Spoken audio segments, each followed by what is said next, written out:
Nabawi.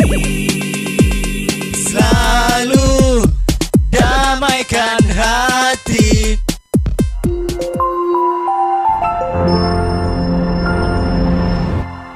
Damaikan hati, sejukkan jiwa. 107,7 FM Radio Suara Nabawi Pasuruan.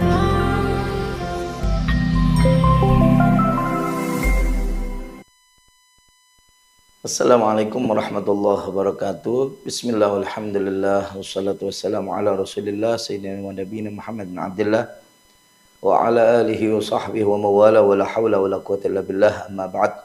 Syukur alhamdulillah Allah subhanahu wa ta'ala masih memberikan kepada kita semuanya karena nikmat sehat wal afiat, taufik hidayah, ma'unah hingga kita semuanya ditakdir oleh Allah bisa bersua kembali dalam kajian kitab Bulughul Maram fi Adillatil Ahkam, kajian fikih umum Radio Suara Nabawi di malam hari ini, yang mudah-mudahan insyaallah semuanya masih tetap dalam lindungan Allah, diberikan panjang umur, sehat walafiat, amin ya rabbal alamin. Masih dalam pembahasan tentang hal-hal yang membatalkan daripada wudu, masuk dalam hadis yang ke-67. Bismillahirrahmanirrahim. Wa bihi laikal an Busrata binti Safwan radhiyallahu anha anna Rasulullah sallallahu alaihi wasallam qala man massa dzakarahu falyatawadda. Akhrajahu al-khamsa wa sahahu at-Tirmidzi wa Ibn Hibban wa qala al-Bukhari wa asahhu syai'in fi hadzal bab. Hadis diriwayatkan daripada perempuan sahabah yang bernama Busra binti Safwan radhiyallahu anha bahwasanya anna Rasulullah sallallahu alaihi wasallam Nabi sallallahu alaihi wasallam bersabda, man massa dzakarahu, barang siapa yang menyentuh daripada kemaluannya, falyatawadda, hendaknya dia untuk berwudu. Hadis ini diriwayatkan oleh Imam Bukhari, Muslim, Muhammad, Abu Dawud dan Nasa'i, serta dinyatakan sahih oleh Imam Tirmidzi dan Imam Ibn Hibban. Bahkan Imam Bukhari mengomentari ini adalah paling sahihnya daripada riwayat di dalam bab ini. Nah, dalam hadis ini Nabi itu menyatakan bahwasanya bagi orang yang memegang daripada kemaluannya dia, maka hendaknya dia berwudu. Kalimat falyatawadda di sini adalah perintah untuk wajib. Dari sini memberikan pengertian bahwasanya menyentuh kemaluan itu adalah membatalkan wudu. Ya, karena Nabi memerintahkan falyatawadda, dan ini adalah amr wujub, perintah wajib, yang menunjukkan bahwasanya memegang kemaluan itu adalah membatalkan wudu. Nah, ini termasuk yang menjadi dalil hadis ini, yang menjadi dalil daripada pendapatnya Al-Imam Malik, Imam Syafi'i dan juga Imam Ahmad bin Hanbal, yang menyatakan bahwasanya menyentuh kemaluan itu adalah membatalkan wudu, baik bagi laki-laki ataukah bagi perempuan. Ya, baik laki-laki dalam menyentuh kemaluannya sendiri. Nah, bahkan di sini dinyatakan kan dalam riwayat yang di sini, man massa dzakarahu, ya, barang siapa menyentuh kemaluannya dia, dalam artian berarti kemaluannya sendiri. Nah, ada riwayat lagi bahkan dengan mengatakan man massa dzakaran falyatawadda, dengan tanpa menyebutkan dhamir, ya, kemaluannya dia, tapi man massa dzakaran, barang siapa menyentuh kemaluan maka hendaknya dia berwudu, ya. Dalam artian di situ berarti menyentuh kemaluan secara mutlak adalah membatalkan wudu, ya, makanya diwajibkan untuk diperintahkan untuk berwudu.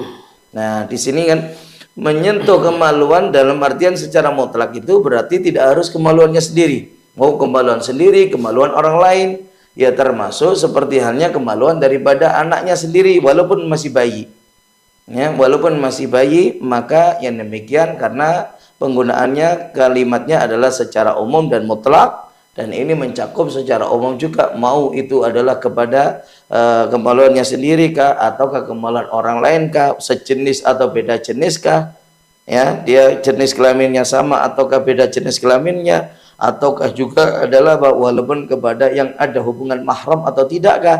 Nah, ini semuanya tercakup dalam keumumannya dalil ini, ya. Nah, ini yang menjadikan dalil daripada Imam Syafi'i, Imam Malik dan juga Imam Ahmad. Nah, perbedaannya dengan pendapatnya Imam Abu Hanifah. Ya, bahwasanya menurut Imam Abu Hanifah dinyatakan memegang daripada kemaluan itu adalah tidak membatalkan wudu. Nah, ini seperti pembahasan yang sebelumnya di hadis yang ke-66 ya, itu kan sudah dibahas daripada An-Taliq bin Ali radhiyallahu an, bahasanya baqala rajulun masastu dzakari fi au qala rajulun yamassu dzakarahu fi shalah alaihi wudu. Ada orang menyentuh kemaluannya dia di tengah sholat, apakah dia diwajibkan untuk wudu? Maka dijawab oleh Nabi sallallahu alaihi wasallam kan, dinyatakan tidak, innama huwa bid'atun minka. Ya, bahwasanya kemaluan itu adalah bagian tubuh kamu, seperti halnya status tangan, kaki. Kalau kita nyentuh tangan kita sendiri, ya nggak batal wudu. Kita menyentuh kaki kita sendiri, ya nggak batal wudu. Menyentuh daripada telinga kita misalkan atau anggota tubuh yang lainnya, maka tidak batal wudu. Termasuk juga dengan menyentuh kemaluan. Nah, hadis daripada Al-Taliq bin Ali itu yang dijadikan landasan hukum daripada al-imam mazhabnya al-imam Abu Hanifah. Ya. Nah, dari sini sebenarnya juga menjadi penjelasan di dalam khususnya mazhab al-imam Syafi'i, menyentuh kemaluan itu adalah membatalkan wudu ya. Nah, namun itu tidak secara mutlak ya, termasuk dalam pendapatnya Imam Malik dan Imam Ahmad bin Hanbal juga. Tidak secara mutlak dalam artian tidak semua menyentuh itu adalah membatalkan. Tapi dengan ketentuan bahwasanya yang digunakan untuk menyentuh adalah bagian dalam daripada telapak tangannya dia. Ya, bi batnil kafi wa butunil asabi'. Bi batnil kaf itu bagian ini, batnil kaf bagian dalamnya daripada telapak, wa butuni dan bagian dalamnya daripada asabi', jemari-jemari. Ya, ini kalau yang digunakan menyentuh baru membatalkan. Kalau dalam contohnya bagian area yang mana? Nah, kalau kita pertemukan dua telapak sambil ditekan, maka area yang tidak terlihat, dalam artian yang tertutup, tidak nampak, maka area itulah yang dinyatakan kalau dipakai menyentuh adalah membatalkan.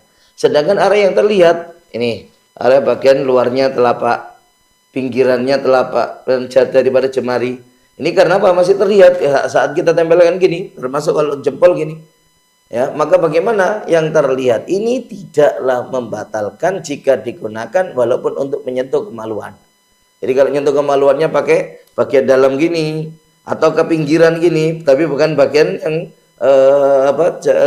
telapak yang bagian dalam yang tadi ketutup itu, ya, selama nggak menggunakan itu maka tidak membatalkan daripada wudu. Nah, ini dasarnya juga ya, karena ada riwayat lagi hadis idza afdha ahadukum biyadihi ya. Jika ada salah satu di antara kalian itu ya, menyatakan afdha ya, dia telah memegang, dari kalimat ifdha yang maksud situ adalah kalau menyentuh menggunakan daripada telapak bagian dalam. Idza afdha ahadukum biyadihi ila farjih, di saat menyentuh dengan telapaknya dia, salah satu di antara kalian menyentuh kepada kemaluannya, maka walaysa, sedangkan walaysa bainahuma sitrun, tidak ada penutup, wala hijabun atau penghalang di antara keduanya. Antara kulit telapak kita dengan kemaluan nggak ada penghalang sama sekali. Maka Nabi mengatakan fal yatawadda, maka hendaknya dia untuk berwudu, dalam artian kalau nggak ada penghalang maka barulah dinyatakan batal wudunya sehingga dia wajib untuk berwudu. Ya, jadi ini yang digunakan hanya telapak bagian dalam. Kemudian juga dengan ketentuan tidak ada satir atau penghalang antara telapak tangan kita dengan kemaluan. Ya, antara telapak dengan kemaluan baru dinyatakan membatalkan wudu. Karena itu, kayak tadi, kalau bukan telapak bagian dalam maka tidak batal, ataukah telapak bagian dalam cuma menyentuhnya dengan ada penghalang walaupun tipis.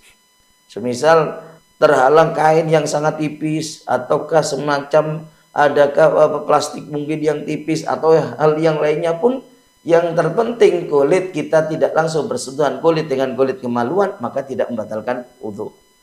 Ya, maka tidak membatalkan wudu ini.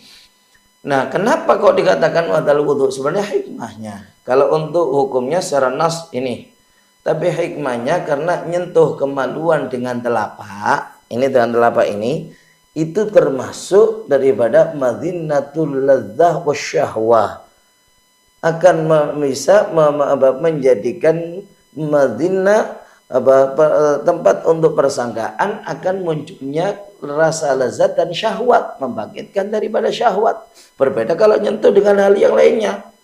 Yang paling bisa untuk menjadikan sebab orang itu syahwat ketika disentuh kemaluannya itu adalah kalau menyentuh dengan telapak bagian dalam. Itu. Dan itu kan kalau seandainya disentuh bisa ada banyak kemungkinan keluar madhi kah, keluarnya hal-hal yang lainnya kah. Nah itu. Ya, makanya kenapa dinyatakan bisa membatalkan wudhu, itu hikmah ya, itu hikmah. Dan ini sekarang terkait bagian mana yang dinyatakan membatalkan. Nah, di situ untuk bagian kemaluan depan adalah yaitu qasabul dzakar ya, batang dzakar atau juga kepala dzakar dan batang dzakar semuanya itu membatalkan kecuali khasyaten. Khasyaten ini testis ya. Testis ya, dua telurnya itu tidak membatalkan. Ini bagian testis itu tidak membatalkan, hanya di batang dzakar saja yang membatalkan daripada wudu. Ini yang untuk laki-laki. Adapun kalau untuk perempuan adalah syafreha, yaitu dua bibir kemaluannya. Ya, daripada bibir kemaluan itu kalau disentuh itu baru membatalkan. Adapun area yang lainnya sekitarnya maka tidak. Nah, adapun untuk kemaluan belakang maka halaqatid dubur.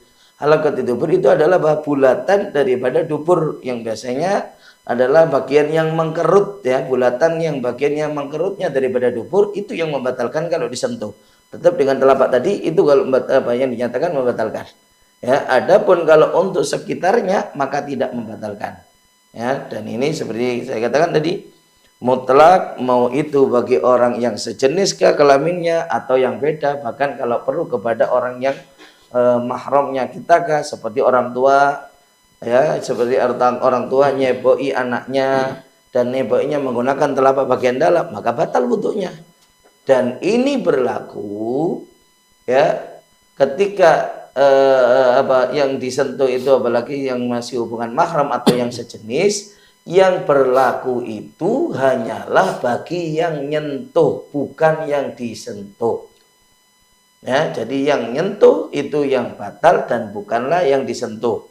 Ya, karena itu kalau misalkan menyentuh, dia nyentuh daripada kemaluan anaknya, seperti orang tua nyeboi anaknya, misalkan ya ada tukang khitan mengkhitan seseorang anak, maka bagaimana? Ya tukang khitannya nyentuh kalau nggak pakai penghalang seperti nggak pakai sarung tangan, maka yang nyentuh itu yang batal. Sedangkan yang disentuh maka tidak batal. Ya, sedangkan untuk yang disentuh maka tidak batal daripada wudunya. Nah, ini yang bisa kita ambil ya daripada hadis yang ke-67 ini ya. Ini jadi untuk tadi kalimat fal yatawadda itu adalah sebagai perintah yang bersifat wajib ya, menunjukkan karena ini perintah wajib bahwasanya wudunya adalah batal. Wallahu a'lam.